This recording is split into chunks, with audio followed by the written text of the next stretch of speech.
Hello everyone, स्वागत है आप सभी लोगों का सफलों के इस मंच पर। और आज छोटी होली की सभी को हार्दिक शुभकामनाएं। सभी लोग सेफ होली मनाइएगा।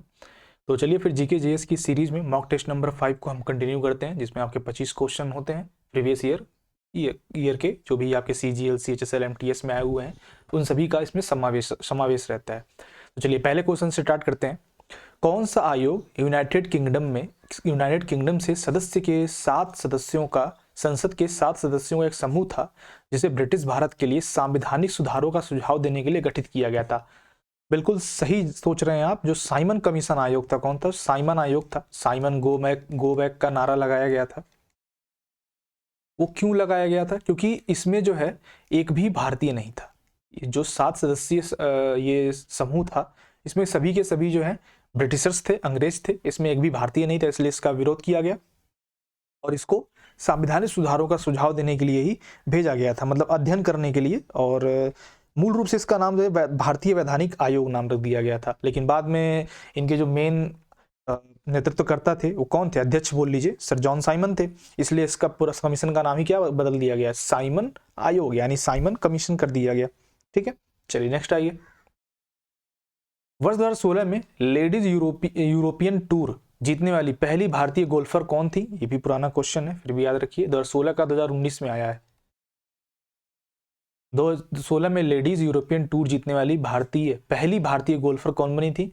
गुरसिमर बड़वाल, दीक्षा डागर, अदिति अशोक या वानी कपूर? तो ये बिल्कुल सही आंसर है, अदिति अशोक। ठीक है, ये चीज ध्यान रखिएगा। और दूसरी कौन थी? तो दूसरी दीक्षा डागर थी। दूसरी महिला भारतीय गोल्फर कौन थी? दीक्षा डागर। और पहली भारतीय महिला अदिति अशोक, 2016 में इन्होंने जीता था, अदिति अशोक ने। और जो दीक्षा डागर है, इन्होंने 2019 में जीता था। ठीक है, दक्षिण अफ्रीका के में ही। ओके, चलिए नेक्स्ट आइए। प्रकाश संश्लेषण के दौरान हरे पौधे सूर्य के प्रकाश से ऊर्जा का उपयोग कार्बन डाइऑक्साइड और पानी से को संश्लेषित करने के लिए करते हैं। किसको संश्लेषित करने के लिए करते हैं? बिल्कुल सही, ग्लूकोज को। किसको? ग्लूकोज को संश्लेषित करने के लिए करते हैं उपयोग। ठीक है, प्रकाश संश्लेषण के दौरान हरे पौधे सूर्य के प्रकाश से ऊर्जा का उपयोग कार्बन डाइऑक्साइड और पानी से ग्लूकोज को संश्लेषित करने के लिए करते हैं। नेक्स्ट आइए। इनमें से कौन दिल्ली के सिंहासन पर बैठने वाली पहली और एकमात्र मुस्लिम महिला थी? पहली और एकमात्र मुस्लिम महिला कौन थी? बताइए, 4th नंबर क्वेश्चन का। फातिमा अल फिहरी, गेवहर सुल्तान, सजारत अल डर, रजिया बेगम? तो बिल्कुल सही सोच रहे हैं। जो आपकी रजिया बेगम थी, इल्तुतमिश की बेटी थी ये।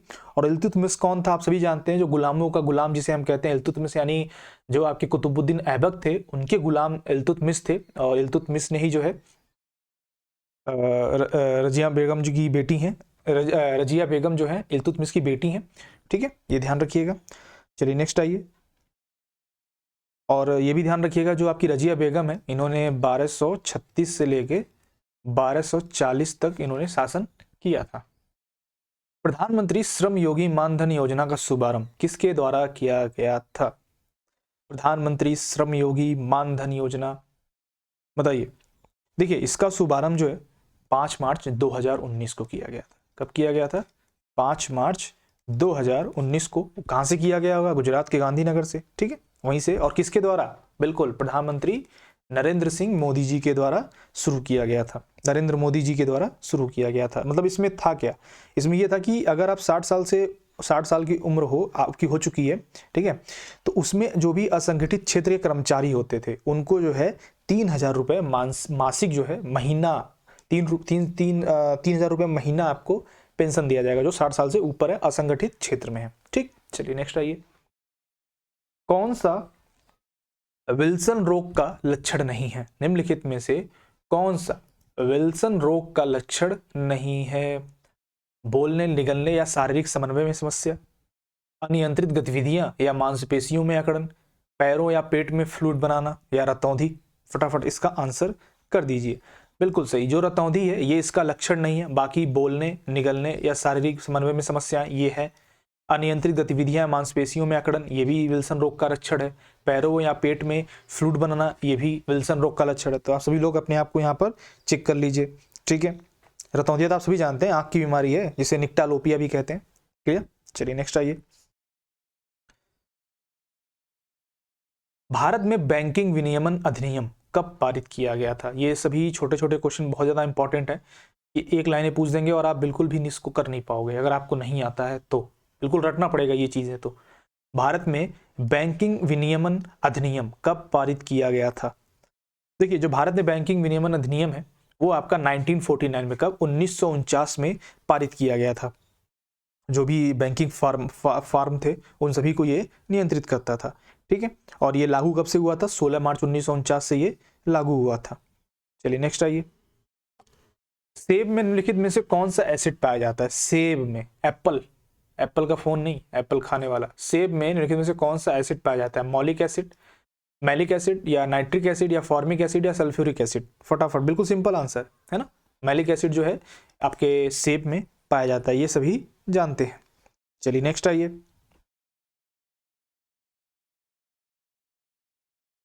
ग्लोबल पासपोर्ट इंडेक्स 2000 रिपोर्ट 2019 में भारतीय पासपोर्ट को कौन सा स्थान दिया गया था? अभी 2020 भी आ गया है, 2021 का भी आ गया है, तो फटाफट आप लोग इसका आंसर मुझे लेटेस्ट वाला आंसर करिएगा, ठीक है। इसको यहीं पे छोड़ देते हैं।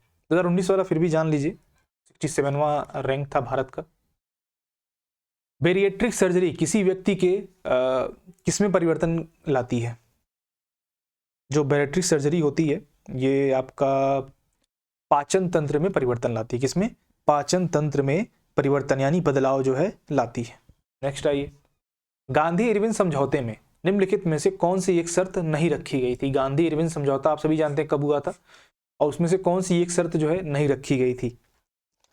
तो खादी उत्पादन पर टैक्स हटाना, खादी उत्पादन पर टैक्स हटाना, ये जो है शर्त नहीं रखी गई थी। बाकी भारतीय राष्ट्रीय कांग्रेस के सविनय अवज्ञा आंदोलन को रोकना होगा, ये शर्त रखी गई थी। नमक टैक्स हटाना, कानूनी तौर पर उत्पादन, व्यापार और बिक्री करने की अनुमति देना, ये रखी गई थी। भारतीय राष्ट्रीय कांग्रेस द्वारा गोलमेज सम्मेलन में भाग लेना, तभी गांधी जी आपके द्वितीय गोलमेज सम्मेलन में गए थे, लेकिन बात बनी नहीं तो तीसरे गोलमेज सम्मेलन में नहीं गए। और आप सभी जानते हैं डॉक्टर भीमराव अम्बेडकर जी जो हैं तीनों गोलमेज सम्मेलन में गए थे। और ये भी सब जानते हैं कि तीनों गोलमेज सम्मेलन के बाद जो मैकडोनाल्ड अवार्ड था, जिसमें दलितों को भी जो आपका आरक्षण है वो देने का काम, अलग से चुनाव लड़ने की जो है वो चीज़ दी गई थी, तो उस पर अनशन करते हुए गांधी जी ने, आप सभी जानते हैं, उसके बाद समझौता हुआ था गांधी जी के और भीमराव अम्बेडकर जी के बीच में, है ना। तब जाके दलितों को जो है उसमें आरक्षण दिया गया था, सीटों में आरक्षण दिया गया था। ये सभी कहानी आप जब हिस्ट्री पढ़ेंगे तो आपको उसमें समझ में आएगी, ठीक है। चलिए नेक्स्ट आइए। दूसरा गोलमेज सम्मेलन कब हुआ था? तो 5 मार्च 1931 को ही दूसरा गोलमेज सम्मेलन आपका हुआ था। नेक्स्ट आइए।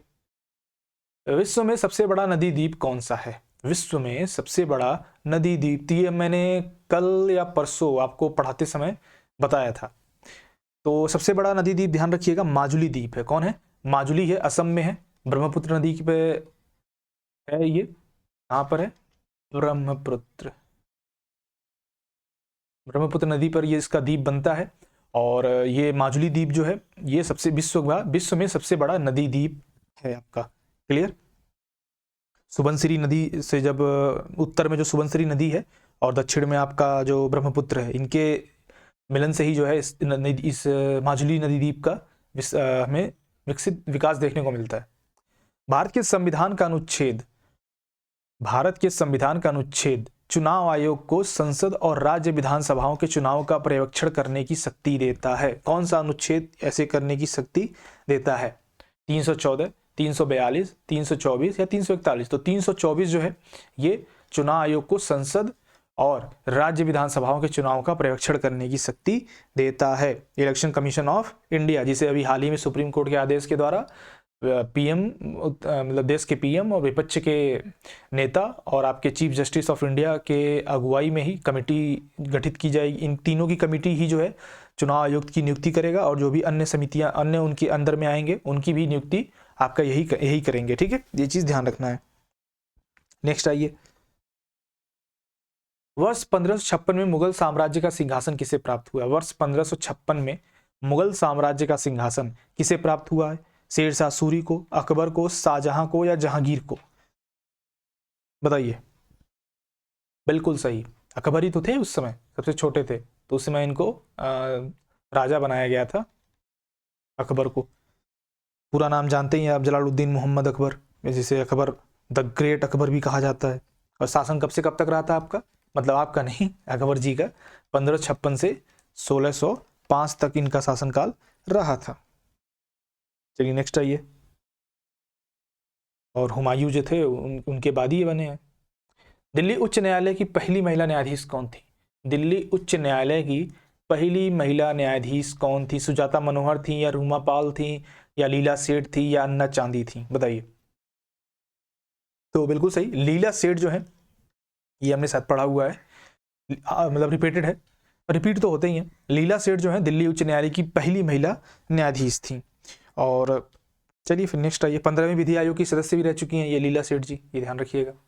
निम्नलिखित में से क्या हिंदुस्तानी शास्त्रीय संगीत का कंठ संगीतीय रूप यानी वोकल फॉर्म नहीं है?